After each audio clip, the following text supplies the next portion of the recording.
गई सुनो बिलकारा, बिनु पद चलहि सुनो बिनकारा, बिनु पद चलहि सुनो बिनकारा। भगवान बिना पाँव के चलते हैं, बिना पाँव के भगवान चलते हैं और बिना कान के सुनते हैं। ये भगवान का स्वरूप है। आगे क्या बोलते हैं? आनन रहित सकल रस भोगी, बिना मुख का मुंह नहीं है परंतु फिर भी खाते हैं। आनन बिनु सकल रस भोगी। अब आगे कि बिनु पानी बरता बड़ जोगी, मुंह ही नहीं तो वाणी कहां से? बिना वाणी के भी वक्ता है।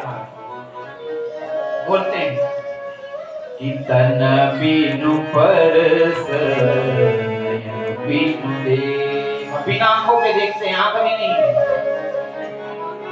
देखिए तुलसीदास जी क्या लिख रहे हैं महाराज, ना तो पांव है, ना तो हाथ है, ना तो कान है, ना तो आंख है, फिर भी सब कुछ करते हैं। और बिना मुख के खाते भी है। ये भगवान का स्वरूप है। चौपाई याद नहीं रहेगी तो आपको कोई पूछेगा भगवान का स्वरूप क्या है? बिनु पद चल, बिना पांव के चलते हैं भाई, बिना आंखों को देखते हैं, बिना आंखों के देखते हैं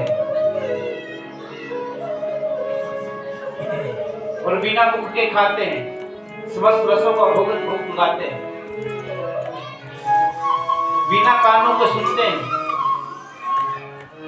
इस तरह से यहाँ पर तुलसीदास जी ने भगवान के स्वरूप को बताया। ना दिखने पर भी जो सब कुछ कर रहे हैं। जैसे हमारे अंदर आत्मा है, क्या आप लोगों ने देखी है? आत्मा को किसने देखा है? उसी तरह से मेरा परमात्मा भी ना दिखने पर भी सब कुछ कर जाता है। बोले पवन सुत हनुमान की। आया समझ में? नहीं आया? अगली कथा में आ जाएगा, यहाँ समझ में नहीं आएगा।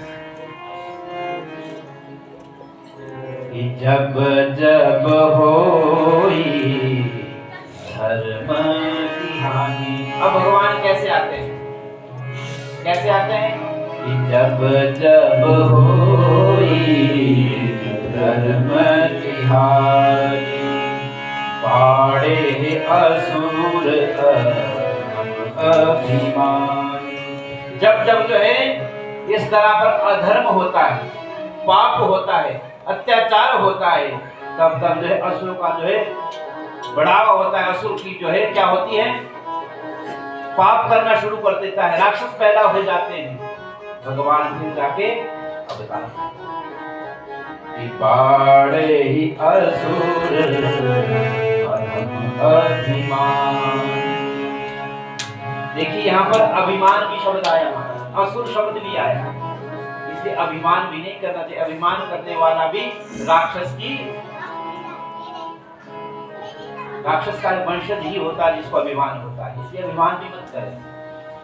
अंत में कह दिया कि असुर अधम, अधम होता है पापी, पाप करने वाला। असुर, अधम और अभिमानी तीनों जो है राक्षस की रीति में। पाप करने वाला भी असुर तो है, राक्षस तो है ही है पहले। अभिमानी जो अभिमान करने वाला है वो भी राक्षस की रीति में ही आता है। असुर अधम अभिमान। जब अभिमान लोगों में पैदा हो जाता है, अधर्म की पैदा हो जाते हैं, राक्षस पैदा हो जाते हैं, तो भगवान क्या करते हैं? प्रकट होकर उनको मारने के लिए आते हैं और दोबारा से सत्य की स्थापना करते हैं।